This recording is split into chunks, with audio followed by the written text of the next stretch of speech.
এই কথাটা সর্বদাই স্মরণ রাখা দরকার যে ধর্ম প্রচার কার্যে ধর্মটা আগে, প্রচারটা তাহার পরে।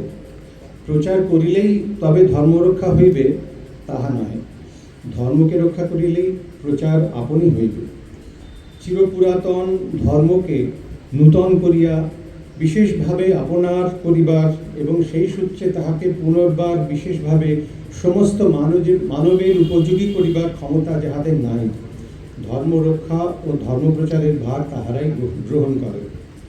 তাহারা ধর্মকে বিশেষ গণ্ডি আঁকিয়া একটা বিশেষ সীমানার মধ্যে বন্ধ করে এবং প্রচণ্ড উৎসাহের সহিত ধর্মের স্বরচিত গণ্ডি রক্ষা করিবার জন্য সংগ্রাম করিতে থাকে।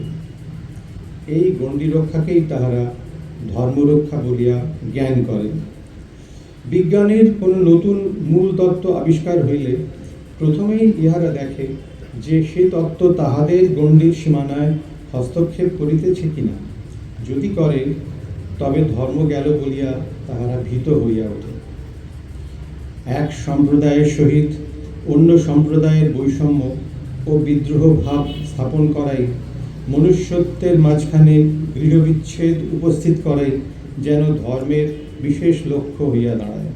অথচ সংসারে একমাত্র যাহা বৈষম্যের মধ্যে ঐক্য, সমস্ত বিরোধের মধ্যে শান্তি আনয়ন করে, সমস্ত বিচ্ছেদের মধ্যে একমাত্র যাহা মিলনের সেতু, তাহাকেই ধর্ম বলা যায়। তাহা মনুষ্যত্বের এক অংশে অবস্থিত হইয়া অপর অংশের সহিত অহরহ কলহ করে না। সমস্ত মনুষ্যত্ব তাহার অন্তর্ভুক্ত। সেই সুবৃহৎ সামঞ্জস্য হইতে বিচ্ছিন্ন হইলে মনুষ্যত্ব সত্য হইতে স্খলিত হয়, সৌন্দর্য হইতে ভ্রষ্ট হইয়া পড়ে।